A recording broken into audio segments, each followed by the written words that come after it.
যে ডিস্ট্রিক্ট গাড়ি যেটা এটা খুব লোড গাড়ি, ডিস্ট্রিক্ট গাড়িটা একবার ডাইরেক্ট যে মারা গেছেন তারা ফুটে উঠে গেছে। রবিবার 17 মে রাজনগরের কুলাউড়া টু মৌলভীবাজার রোডের গোবিন্দবাটি নামক স্থানে দুপুর 12:48 ঘটে যায় এক মর্মান্তিক সড়ক দুর্ঘটনা।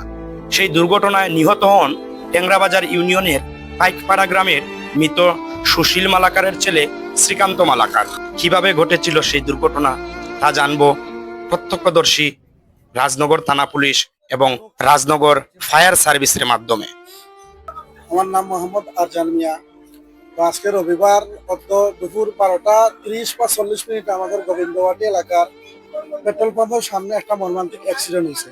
আমার দোকানে আমি খাজা আসলাম, একজন ঠেংরা বাজারের একজন পিক আপ ড্রাইভারে আমরা দেখা করছেন। হওয়ার পরে আমরা অনেক গেছি, এলাকার মানুষও আমরা টাকা কষ্ট করছি।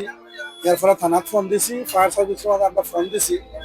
দেওয়ার পরে আমরা পুলিশ ভাই প্রথমে আইসুন, পরে ফায়ার সার্ভিসের লোক আইসুন, আমরা উদ্ধার করছেন। পিক আপ ড্রাইভারের কাছ থেকে বা আরো যারা মানুষ আছেন তারা কাছ থেকে আমরা যতটুকু জানতে পারছি যে সাইকেলটা আসলে কোনো ক্ষেত্রে সাইকেলটা ফরি গেছে গিয়ে রাস্তার উপরে। আর যে ডিস্ট্রিক্ট গাড়ি যেটা এটা খুব লোড গাড়ি, ডিস্ট্রিক্ট গাড়িটা একবার ডাইরেক্ট যে মারা গেছেন তারা ফুটে উঠে গেছে, প্লাস সাইকেল সহ একবারে ঘোরা করে লিয়েছে। গাড়িটাও থানা আটক করছে, বর্তমানে সম্ভবত থানাতে আছে। আমি আছি মোহাম্মদ আরিফুল্লাহ, রাজনগর থানায় কর্মরত আছি। আজকে 12 ঘটিকার সময় যে সংবাদ পাই যে গোবিন্দবাটি যে পাম্পে পশ্চিম পাশে আর কি 100 গজ একটি ট্রাক এবং একটি মোটর সাইকেল আরোহী মুখোমুখি সংঘর্ষ হয়ে ঘটনাস্থলে একজন লোক সে মৃত্যুবরণ করে। তাৎক্ষণিক আমি খবর পেয়ে ঘটনাস্থলে যাই, যে তার মরা দেহ রাস্তার উপরে পরিত্যক্ত অবস্থায় রাস্তার উপরে সে পরে থাকতে দেখতে পাই। তখন তার লাশ আমি রাস্তার পাশে সরাইয়া গাড়ির যানজট নিরসন করে তার ভিক্টিমের লাশ শনাক্ত করার চেষ্টা করি। পরবর্তীতে ভিক্টিমের লাশ শনাক্ত করা সম্ভব হয়। তার নাম শ্রীকান্ত, আমাদের ট্যাংরা ইউনিয়নের পাইকপাড়া গ্রামে। পরবর্তীতে তার লাশ সুরাতল করে প্রস্তুত করি এবং তার সুরাতল করে পোস্টমর্টমের জন্য সদর হাসপাতালের মর্গে প্রেরণ করা হয়।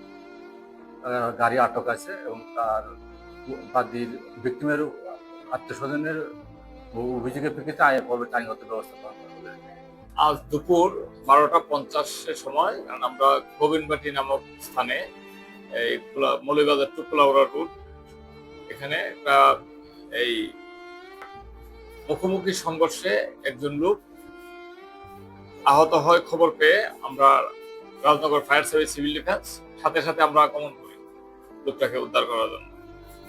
গিয়ে দেখি এই লোকটা চূর্ণ বিচূর্ণ হয়ে গেছে, তার মোটরসাইকেলটা এবং ট্রাকটা, ডিস্ট্রিক্ট ট্রাকটা পালিয়ে গেছে। ওই মুহূর্তে তার রক্তাক্ত অবস্থা আমরা তাকে রোডের উপরে পাই। আমাদের রাজনগর ফায়ার সার্ভিসের টিম সহ আমরা এই লোকটাকে, আমাদের বডি ব্যাগ আছে, দেখি যে পুলিশ জনগণ যারা আছে তারা সবাই দেখতেছে যে সে মৃত অবস্থায়, তাকে আমরা উদ্ধার করি। উদ্ধার করে রাজনগর থানা পুলিশকে আমরা হস্তান্তর করি।